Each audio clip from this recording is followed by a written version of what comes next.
Hi friends. അപ്പോൾ ഇന്നത്തെ ക്വസ്റ്റ്യനിലേക്ക് പോകുന്നതിന് മുമ്പ് ഒരു ഡിവിസിബിലിറ്റി മെത്തേഡ് ഞാൻ നിങ്ങൾക്ക് പറഞ്ഞുതരാം. അതായത് ഒരു സംഖ്യ 11 കൊണ്ട് നമുക്ക് ഡിവൈഡ് ചെയ്യാൻ പറ്റുമോ ഇല്ലേ എന്നുള്ള ചെക്ക് ചെയ്യാൻ പറ്റുന്നൊരു മെത്തേഡ് പറഞ്ഞുതരാം. ഓക്കെ, ഒരു സംഖ്യ നമുക്ക് 11 കൊണ്ട് ഡിവൈഡ് ചെയ്യാൻ പറ്റുമോ ഇല്ലേ നമുക്ക് ചെക്ക് ചെയ്യണം. അതാണ് വേണ്ടത്.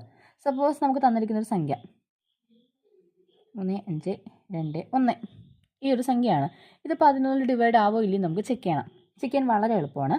ഇതിൽ ചെയ്യേണ്ട കാര്യം എന്ന് പറഞ്ഞാൽ തന്നിരിക്കുന്ന സംഖ്യയുടെ ഓഡ് പൊസിഷൻ ആഡ് ചെയ്യണം. ഓഡ് പൊസിഷനിലുള്ള നമ്പേഴ്സ് ആഡ് ചെയ്യാം. അപ്പോൾ ഇവിടെ 2 ഉണ്ട്, 0 ഉണ്ട്, അഗെയിൻ 2 ഉണ്ട്. 2 + 0 + 2. ഇനി അടുത്ത ഈവൻ പൊസിഷനിലുള്ള നമ്പേഴ്സ് ആഡ് ചെയ്യണം. 3, 5, 1. 3 + 5 + 1. അപ്പോൾ സമയം എത്ര കിട്ടും? 4. ഇവിടെ നമുക്ക് 9 കിട്ടും. കിട്ടിയല്ലോ. ഇനി എന്ത് ചെയ്യണം? ഈ രണ്ടിൻ്റെയും ഡിഫറൻസ് എടുക്കണം. നമുക്ക് തൽക്കാലം പോസിറ്റീവ് നെഗറ്റീവ് കുറയ്ക്കാം. 9 - 4 = 5 എന്ന് കിട്ടി. ഓക്കെ ആണല്ലോ.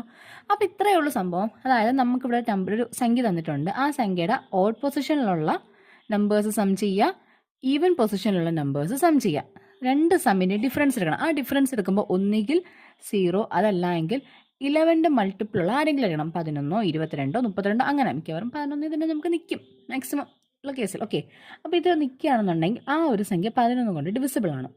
ഓക്കെ ആണല്ലോ. അപ്പോൾ ഇത് ഡിവിസിബിലിറ്റി 11th ഡിവിസിബിലിറ്റി വരുന്നൊരു കണ്ടീഷനാണ്.